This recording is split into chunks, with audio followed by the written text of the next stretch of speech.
Si mi madre muere hoy, cada uno de ustedes será cómplice. Pero si la liberan ahora, les entregaré la cura que ustedes juran que no existe. La frase cayó en el tribunal como una blasfemia. No hubo reacción inmediata, solo un extraño retraso en la respiración colectiva, como si el aire hubiera sido succionado de la sala. Luego, vino la risa. Primero contenida, después extendiéndose, alta, burlona, proveniente de los bancos, de la fiscalía, e incluso del rostro cansado del juez, que miraba a aquel hombre común como si estuviera ante un espectáculo patético, montado por la desesperación. El protagonista permaneció de pie, inmóvil, mientras el sonido de las carcajadas sería más que cualquier sentencia. No repitió la propuesta. No, solo sostuvo la mirada consciente de que aquello era lo último que aún podía ofrecerle al mundo, a cambio de la mujer esposada. Detrás de él la misma que ahora lloraba en silencio, no por miedo a la prisión, sino por reconocer la magnitud del sacrificio que el hijo estaba a punto de hacer. El silencio no llegó por respeto,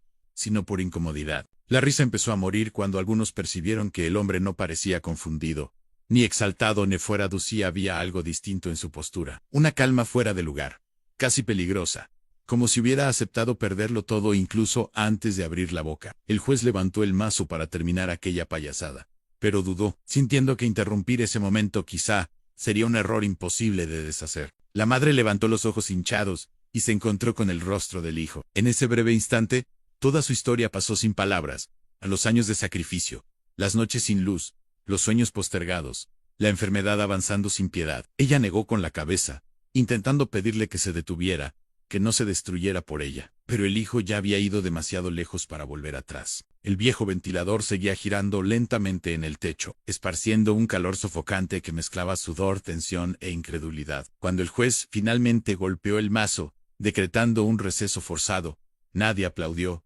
nadie volvió a reír. Algo había cambiado. No porque creyeran en la cura, sino porque, por primera vez, se dieron cuenta de que aquel hombre no estaba pidiendo justicia. Estaba ofreciendo una amenaza envuelta en desesperación. El aislamiento del protagonista no comenzó con la prisión de la madre, sino mucho antes, cuando se dio cuenta de que pensar demasiado era visto como un defecto y no como una virtud. Mientras otras personas se conformaban con respuestas prefabricadas, él se perdía en preguntas que nadie tenía paciencia para escuchar, desmontando explicaciones oficiales, garabateando teorías en cuadernos viejos, observando patrones en cosas que parecían demasiado banales para llamar la atención. Eso nunca fue un pasatiempo ni un sueño de grandeza. Era simplemente la forma que encontró para no enloquecer frente a un mundo que siempre le pareció demasiado superficial. Las noches pasaron a ser su único territorio seguro, un espacio silencioso, donde podía equivocarse sin ser juzgado, probar ideas sin ser interrumpido y fracasar cuantas veces fuera necesario, sin escuchar risas. Improvisaba con lo que tenía, mezclaba conceptos aprendidos en libros usados, videos antiguos y artículos olvidados, siempre con la incómoda sensación de estar tocando algo demasiado peligroso para alguien como él. Aún así, porque cada empeoramiento en el estado de la madre funcionaba como un recordatorio cruel de que detenerse no era una opción. El miedo de estar equivocado lo acompañaba como una sombra constante, carcomiendo cualquier pequeño avance, incluso antes de que pudiera celebrarlo. En varios momentos pensó en rendirse, en aceptar el diagnóstico oficial y simplemente aprovechar el tiempo restante a su lado. Pero bastaba verla disimular el dolor para no preocuparlo. Sonreír incluso cuando el cuerpo pedía auxilio, para que la culpa lo empujara de nuevo a la mesa improvisada, donde trabajaba hasta la madrugada. Había algo profundamente solitario en ese proceso, no solo por la ausencia de ayuda, sino por la certeza de que, si estaba equivocado, sería el único responsable de alimentar una esperanza falsa. No hablaba con nadie sobre lo que hacía, ni siquiera con la madre, protegiéndola de expectativas que podrían aplastarla. Cada avance se guardaba en silencio, como un secreto demasiado peligroso para ser compartido. Fue en una de esas madrugadas, cuando el cansancio ya había anestesiado el miedo, que algo distinto ocurrió. Un resultado discreto, casi insignificante a los ojos de cualquier especialista, pero que para él sonó como un susurro en medio del caos. No era una cura, ni cerca de eso, pero era una respuesta donde antes solo había negación. Releyó los datos varias veces, ajustó parámetros, repitió pruebas, intentando demostrarse a sí mismo que aquello no era más que un error estadístico. El corazón se aceleraba mientras la razón gritaba que no se entusiasmara. Sabía que el camino entre un indicio y una verdad era largo, cruel y lleno de trampas. Aún así, por primera vez desde el diagnóstico de la madre, sintió algo que no venía acompañado de dolor inmediato, una esperanza contenida, frágil, que trató con más cuidado que cualquier otra cosa en su vida. En los días siguientes pasó a vivir en un estado constante de alerta, como si cualquier descuido pudiera destruir esa posibilidad, antes, siquiera de madurar. Dormía poco, comía mal, pero la mente parecía más despierta que nunca. Cada pequeño ajuste generaba nuevas preguntas, nuevos riesgos, nuevas dudas. No sabía si avanzaba o si solo se hundía más en una ilusión bien construida. Mientras tanto, la madre comenzaba a notar cambios sutiles en el comportamiento del hijo, un silencio más concentrado, una mirada distante, una atención que antes no existía. Ella no preguntaba, respetando ese espacio, pero sentía que algo importante estaba ocurriendo, algo que él aún no tenía el valor de compartir. Y sin saberlo, ella seguía siendo el eje alrededor del cual todo giraba. Fue en ese periodo cuando el trabajo de la madre empezó a volverse extraño. El ambiente que antes parecía simplemente demasiado rígido, comenzó a revelar fisuras, pequeños detalles que no encajaban, personas que hablaban en códigos, documentos que se ocultaban rápidamente, órdenes que venían de arriba sin explicación. Ella sentía que no debería estar viendo ciertas cosas, pero fingía no notarlo, creyendo que el silencio era la única forma de mantenerse a salvo. Un día, sin aviso, fue llamada a una sala en la que nunca había entrado antes. Las preguntas fueron secas, directas, incómodas, como si ya supieran las respuestas. Cuando salió de allí, tuvo la certeza de que algo había cambiado, aunque no supiera exactamente qué. Intentó llamar al hijo esa noche, pero desistió, sin querer preocuparlo con una intuición que aún no tenía forma. Poco tiempo después, el engranaje se cerró. La acusación llegó lista, fría, burocrática, como si fuera solo un elemento más en una lista. La prisión no fue resultado de una investigación, sino de conveniencia. La colocaron en el lugar correcto para absorber la culpa equivocada, y el sistema siguió funcionando como si nada hubiera ocurrido. Cuando el protagonista llegó a casa ese día y encontró el vacío, sintió que algo se rompía dentro de él, de manera definitiva. No hubo gritos ni llanto inmediato, solo una quietud aterradora, como si el mundo hubiera apagado el sonido. Pasó horas sentado, mirando la pared, intentando entender en qué momento todo se había salido de control. Esa noche supo que ya no estaba solo buscando una solución científica, ni intentando salvar a su propia madre de una enfermedad cruel. Ahora se enfrentaba a algo mayor, más sucio y mucho más peligroso. Y sin darse cuenta, mientras apretaba los papeles arrugados sobre la mesa, cruzaba silenciosamente la línea que separa la desesperación común del coraje que nace cuando no queda absolutamente nada que perder. El primer impacto real llegó cuando el protagonista intentó actuar como cualquier ciudadano común aún creería posible actuar. Buscó abogados recomendados por conocidos, llevó documentos, contó la historia de la madre con detalles, habló de la enfermedad, del trabajo, de la prisión absurda. En casi todas las oficinas escuchó la misma respuesta dicha con palabras distintas. El caso ya estaba demasiado cerrado. Había intereses involucrados. Sería caro, lento y al final, inútil. Algunos ni siquiera intentaron ocultar el desdén al percibir su apariencia sencilla y la falta de influencia que llevaba consigo junto a los papeles arrugados. Cada puerta cerrada aumentaba la sensación de que el juicio no era un proceso, sino una formalidad cruel, apenas una puesta en escena para justificar una decisión tomada mucho antes de que la madre fuera esposada. Comenzó a circular por pasillos de tribunales y reparticiones públicas como un fantasma, observando rostros apurados, voces automáticas y un sistema que funcionaba perfectamente bien, siempre y cuando nadie cuestionara nada. La justicia, comprendió, era rápida solo para quien no tenía cómo defenderse. Mientras tanto, la salud de la madre se deterioraba dentro de la prisión, de manera silenciosa y negligente. Las visitas eran cortas, vigiladas, cargadas de un dolor contenido que ninguno de los dos se atrevía a verbalizar por completo. Ella intentaba parecer fuerte, decía que estaba aguantando, que todo eso pasaría,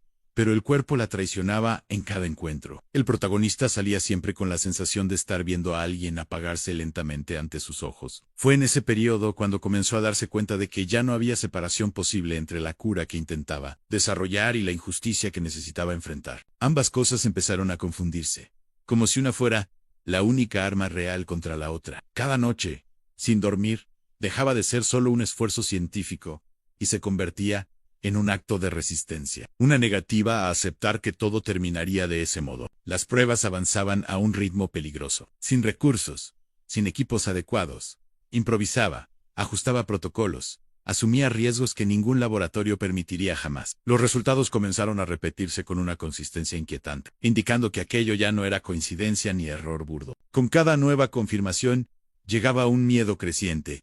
Si estaba en lo cierto, tenía en sus manos algo que personas muy poderosas jamás permitirían que saliera de su control. La confirmación de ese miedo llegó de forma sutil, casi imperceptible. Un correo ignorado demasiado, una llamada interrumpida, un desconocido que parecía observarlo durante demasiado tiempo, en el lugar equivocado. No hubo amenaza directa, pero el mensaje era lo suficientemente claro para quien había aprendido a leer señales.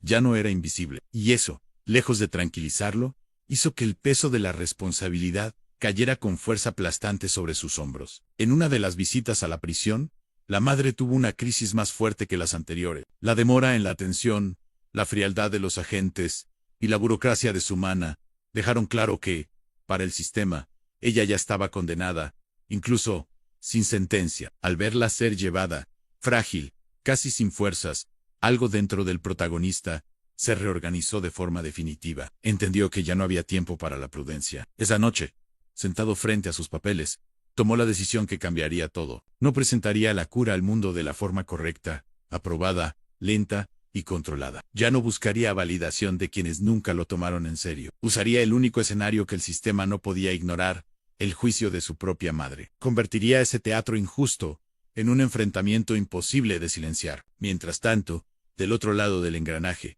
personas que jamás aparecerían en público comenzaron a moverse. Conversaciones urgentes, reuniones cerradas, intereses amenazados. El nombre de la madre empezó a circular, no como el de una acusada común, sino como una variable incómoda en un juego mucho mayor. Nunca debería haber sido notada, y precisamente por eso se había vuelto peligrosa. El protagonista no durmió esa noche, no por ansiedad, sino por claridad. Por primera vez, todo tenía sentido de forma cruel y simple. No estaba luchando solo para salvar a la madre, ni solo para probar que la cura existía. Estaba a punto de poner a prueba hasta dónde estaba dispuesto a llegar el mundo para proteger sus mentiras. En el fondo, ya sabía que el tribunal sería solo el comienzo. El día de la audiencia amaneció pesado, como si toda la ciudad hubiera decidido contener la respiración junto con él. El protagonista despertó antes del sol, sin despertador, con la extraña sensación de que ya llegaba tarde a algo que se había estado construyendo durante años. Se vistió con la misma ropa sencilla de siempre, no por descuido, sino por coherencia con todo lo que era. Mientras caminaba hacia el juzgado, observaba a las personas siguiendo sus rutinas, ajenas al hecho de que, para él, ese día no sería solo un juicio, sino una ruptura definitiva entre quien había sido y quién sería después. Al entrar en el edificio, sintió caer sobre sus hombros el peso simbólico del lugar. Las paredes frías, los pasillos largos y el olor indefinido a papel viejo y autoridad formaban un escenario que parecía hecho para recordarles, a los débiles, que allí no era un espacio para cuestionamientos. Pasó por los guardias de seguridad, se sentó en el banco duro de la sala de audiencias y esperó, sintiendo el corazón latir con una calma inquietante, como si ya hubiera aceptado cualquier desenlace posible. Cuando la madre entró esposada, escoltada por agentes que no la miraban a los ojos, el mundo pareció encogerse. Estaba más delgada, más pálida, pero aún así, intentó sonreír al verlo, una sonrisa frágil, casi una disculpa por estar allí. Sintió que la garganta se le cerraba, pero mantuvo el rostro firme, sabiendo que cualquier señal de debilidad sería interpretada como derrota, incluso antes de comenzar. El juicio empezó como todos los demás, voces mecánicas, términos jurídicos, acusaciones leídas sin emoción, como si hablaran de objetos y no de personas. El fiscal parecía aburrido, confiado en que nada saldría del guión. El juez seguía con atención protocolaria, más preocupado por la hora del almuerzo que por la vida que estaba a punto de aplastar con palabras. Fue cuando anunciaron la fase final, la preparación para la sentencia, que el protagonista sintió que el momento llegaba con claridad brutal. Se levantó despacio, sintiendo decenas de miradas posarse sobre él con una curiosidad irritada. Pidió la palabra. La solicitud causó una leve incomodidad, pero fue concedida más por formalidad que por interés genuino. Entonces llegó la frase. La propuesta, la blasfemia. La oferta, imposible. Las palabras salieron cargadas de todo lo que había vivido, sufrido y perdido. Durante unos segundos solo hubo confusión. Luego, la risa. Una risa colectiva, despectiva, casi aliviada, como si aquella declaración absurda devolviera el juicio al lugar cómodo de la previsibilidad. La risa no era solo por la propuesta, sino por él, por su osadía, al desafiar el papel que le habían asignado desde siempre. Lo que nadie percibió de inmediato fue que, detrás de su calma, no había improvisación. Esa escena había sido ensayada en silencio durante noches enteras. Cada palabra, cada pausa, cada mirada sostenida. No esperaba que lo tomaran en serio en ese instante. Esperaba solo plantar algo que no pudiera ser arrancado después. Cuando el juez intentó cerrar la audiencia, algo en el aire ya había cambiado. No era creencia. Era incomodidad. La sensación molesta de que aquel hombre no estaba allí para suplicar, sino para exponer algo que quizá nadie estaba preparado para enfrentar. Y en ese momento, incluso sin entender exactamente por qué, todo el tribunal sintió que había cruzado una línea invisible. Tras el receso forzado, la audiencia se reanudó bajo un clima distinto. Los rostros estaban más tensos, las voces menos automáticas. El fiscal evitaba mirar directamente al protagonista, como si temiera encontrar algo que prefería negar. La madre, confundida y asustada, intentaba entender qué estaba pasando, mientras el hijo le lanzaba miradas silenciosas de promesa y despedida al mismo tiempo. Fue entonces cuando dio el siguiente paso, aún sin revelar todo. Presentó solo lo suficiente para dejar claro que no se trataba de un delirio, un detalle técnico, una información demasiado precisa para que alguien como él la inventara. La risa no volvió. En su lugar se instaló un silencio denso, pesado, que ningún mazo conseguía romper con autoridad. Fuera de la sala, los engranajes comenzaron a girar con urgencia. Personas que nunca se involucrarían en un caso común empezaron a hacer llamadas paid-on forms, cuestionar decisiones. El juicio de aquella mujer dejaba de ser solo un proceso jurídico y empezaba a transformarse en un riesgo sistémico. Y todo eso porque un hombre común decidió hablar demasiado alto, en un lugar acostumbrado a no ser cuestionado. El protagonista sintió el primer impacto real de la elección que había hecho cuando percibió que ya no estaba solo en el centro del huracán. No porque tuviera apoyo, sino porque ahora estaba rodeado. Lo que antes era invisibilidad, se transformaba en exposición. Y con ella venía la certeza de que el precio sería demasiado alto para alguien que ya tenía tan poco que perder. Lo que siguió a aquella audiencia no fue inmediato ni explosivo, sino rastrero, silencioso e infinitamente más peligroso. El protagonista notó el cambio primero en los detalles demasiado pequeños para convertirse en noticia. Un guardia más en el pasillo. Un funcionario que lo observaba durante demasiado tiempo. La solicitud inesperada de que esperara fuera de la sala mientras se evaluaban cuestiones procesales. El sistema no gritaba, no amenazaba abiertamente, pero empezaba a moverse con la frialdad de quien sabe exactamente dónde apretar para asfixiar a alguien sin dejar marcas visibles. La madre fue llevada de vuelta a la celda, sin ninguna explicación clara. Y eso dolió más que si hubieran gritado una sentencia. La mirada de ella, confundida y asustada, persiguió al hijo hasta que la puerta se cerró.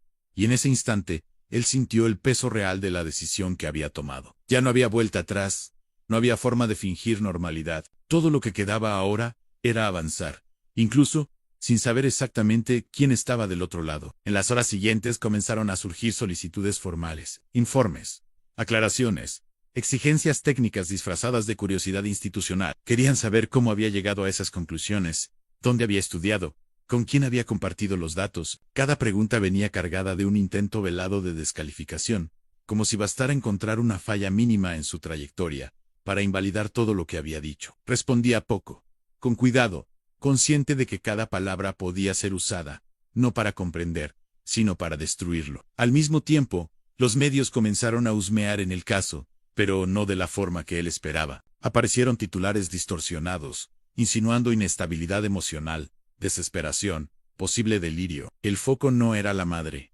ni la injusticia, ni mucho menos la posibilidad de la cura. El foco era ridiculizar la osadía, convertir la propuesta en espectáculo, y al protagonista en caricatura. La risa pública regresaba, ahora amplificada, intentando empujarlo de vuelta al lugar del que jamás debería haber salido. Fue en esa fase cuando aparecieron las primeras presiones reales. Un mensaje informal entregado por alguien que decía querer ayudar, sugiriendo que retrocediera, que retirara todo lo que había dicho, a cambio de una reducción de la pena para la madre. La oferta venía envuelta en una falsa compasión, pero el subtexto era demasiado claro para ser ignorado. No querían negociar la verdad, querían comprar el silencio. El protagonista pasó a vivir en alerta constante. Dormía poco, con el cuerpo siempre tenso, como si esperara un golpe en la puerta en cualquier momento. Aún así, seguía avanzando, refinando datos, organizando pruebas, preparándose para el momento en que ya no habría espacio para dudas ni risas. Sabía que,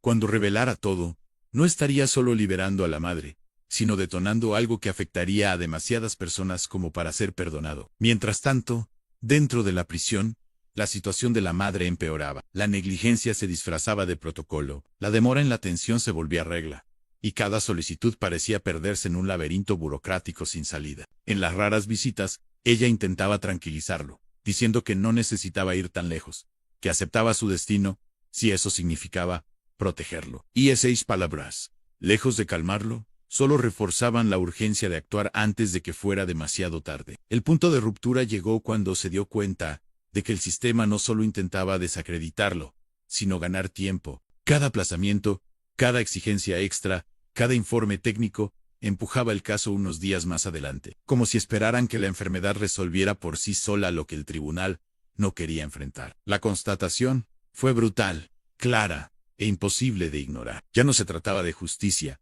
sino de una espera estratégica por la muerte. Fue entonces cuando decidió cambiar de postura. Si hasta ese momento había estado ofreciendo fragmentos, ahora preparaba algo imposible de silenciar. Ya no una promesa ni una teoría, sino una demostración que pondría al tribunal, a la medicina y al propio sistema frente a una elección pública e irreversible. Sabía que, después de eso, no habría negociación, solo consecuencias. La noche anterior a la nueva audiencia se sentó solo, revisando cada detalle con una calma extraña, casi solemne. Ya no había miedo al fracaso, solo conciencia del impacto. Pensó en la madre, en todo lo que había hecho por él, y por primera vez sintió que estaba retribuyendo no solo con amor, sino con verdad. Si el mundo decidía castigarlo por eso, al menos no sería por cobardía. Cuando amaneció, el protagonista ya no se sentía un hombre implorando misericordia. Se sentía alguien, a punto de arrancar una máscara demasiado antigua, para caer sola. Y del otro lado, incluso sin saber exactamente cómo,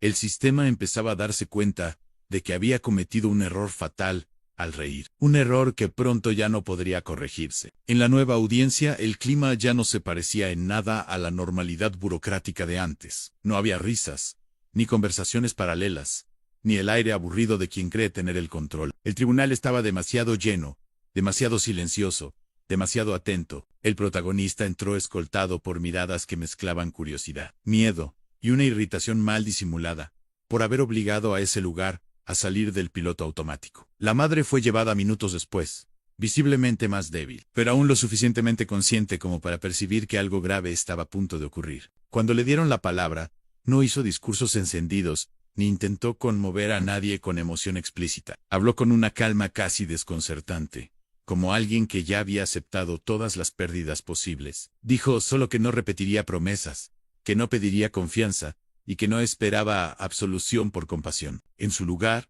afirmó que mostraría algo que no dependía de la creencia de nadie, sino únicamente de la capacidad de observar lo que estaba delante de los ojos. El silencio que siguió no fue impuesto por el juez, sino por la expectativa colectiva. Presentó datos, resultados, registros acumulados durante meses de trabajo solitario. No eran palabras sueltas ni gráficos fantasiosos, sino información organizada de forma simple, directa, casi didáctica. Cada detalle parecía pequeño de manera aislada, pero juntos formaban algo imposible de ignorar. La incomodidad comenzó a expandirse por la sala, como una fiebre lenta. El momento más tenso llegó cuando pidió autorización para una demostración práctica, algo que claramente no formaba parte de ningún protocolo judicial. La negativa llegó rápida, casi automática, pero esta vez no cerró el asunto. El protagonista no discutió ni alzó la voz.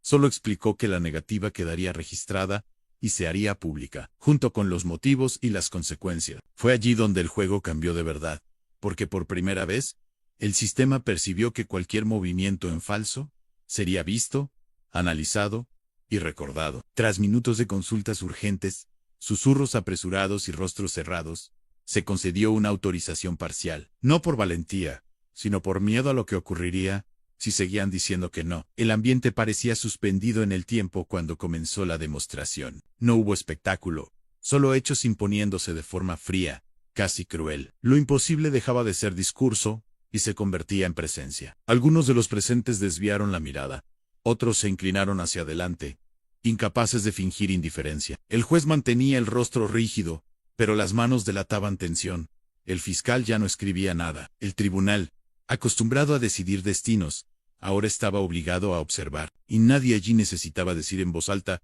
que aquello lo cambiaba todo. La sensación era demasiado clara para ser negada. La madre observaba todo sin comprender plenamente los detalles técnicos, pero entendiendo lo esencial. El hijo no estaba improvisando, no estaba faroleando, no estaba delirando. Había construido algo real, algo demasiado grande para caber en esa sala. Sus ojos se llenaron de lágrimas no solo de esperanza, sino de culpa, por saber cuánto se había sacrificado él en silencio para llegar hasta allí. Cuando la sesión fue suspendida de nuevo, esta vez no hubo justificaciones formales ni discursos protocolares. El tribunal estaba en shock. Afuera, la noticia comenzaba a filtrarse por las rendijas, aún confusa, aún fragmentada, pero viva. Personas que jamás se habrían interesado por ese caso empezaron a seguir cada movimiento, cada decisión, cada silencio. El protagonista salió de la sala con la extraña sensación de haber cruzado un punto irreversible. Sabía que había expuesto algo que ya no podía ocultarse, pero también sabía que el peligro no había disminuido, solo había cambiado de forma. Ahora, no se enfrentaba solo al desprecio, sino al pánico de quienes se dieron cuenta demasiado tarde de que habían perdido el control de la narrativa. Esa noche, mientras el mundo comenzaba a reaccionar de manera desordenada, visitó a la madre nuevamente. Se sentó frente a ella, tomó su mano frágil, y por primera vez, desde el inicio de todo, se permitió prometer en silencio que no solo sería liberada, sino recordada, no como víctima de un sistema cruel, sino como el motivo por el cual una mentira antigua comenzó a derrumbarse. Afuera, sin que él lo supiera,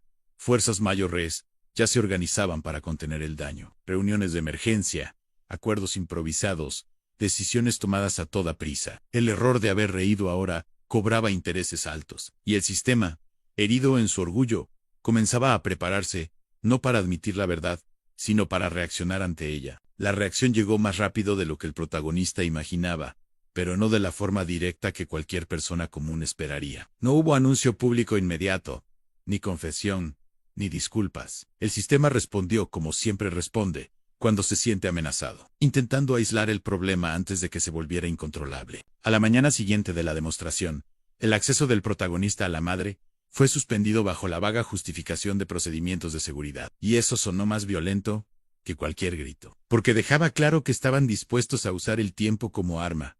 Una vez más, Han pasó horas caminando por la ciudad sin rumbo, sintiendo el peso de lo que había provocado. La gente lo reconocía en las calles, algunos con curiosidad, otros con desconfianza, pocos con empatía verdadera. Su imagen ya no le pertenecía. Se había convertido en símbolo, riesgo, amenaza, todo al mismo tiempo. Y lo más cruel era saber que nada de eso ayudaba a la madre en ese instante. Ella seguía presa, débil, dependiente de decisiones tomadas por personas que ahora lo veían como enemigo. Las propuestas comenzaron a surgir de forma más explícita. Invitaciones a conversaciones privadas, acuerdos informales, promesas de libertad condicionadas al silencio. Todo venía cuidadosamente empaquetado para parecer razonable, casi humano. Decían que querían proteger a la sociedad, evitar el caos, impedir falsas esperanzas. El subtexto era siempre el mismo, sí insistía en llegar hasta el final. Sería aplastado junto con todo lo que amaba. El protagonista escuchó todo con atención, no por vacilación, sino por necesidad de comprender hasta dónde estaban dispuestos a llegar. Cada oferta reforzaba la certeza de que la cura no solo era real, sino demasiado peligrosa para quienes lucraban con su ausencia. Por primera vez, comprendió que la madre había sido solo el comienzo, un error operativo dentro de un esquema que llevaba décadas funcionando sin ser cuestionado. El golpe más duro llegó cuando un médico respetado, alguien a quien admiraba a distancia, apareció como especialista independiente para desacreditar públicamente los resultados presentados. No atacó los datos de forma técnica, sino su origin. Dijo que la ciencia no nace en cocinas improvisadas ni en manos de aficionados desesperados. El discurso fue elegante, convincente y cruel. La risa ya no era abierta, sino sofisticada, socialmente aceptable. Esa noche, el protagonista casi cedió, no por miedo a sí mismo, sino por el cansancio acumulado de luchar contra algo tan grande. Se sentó solo, mirando los registros esparcidos sobre la mesa, y se preguntó si tenía derecho a destruir estructuras enteras en nombre de una sola vida, aunque fuera la vida de su propia madre.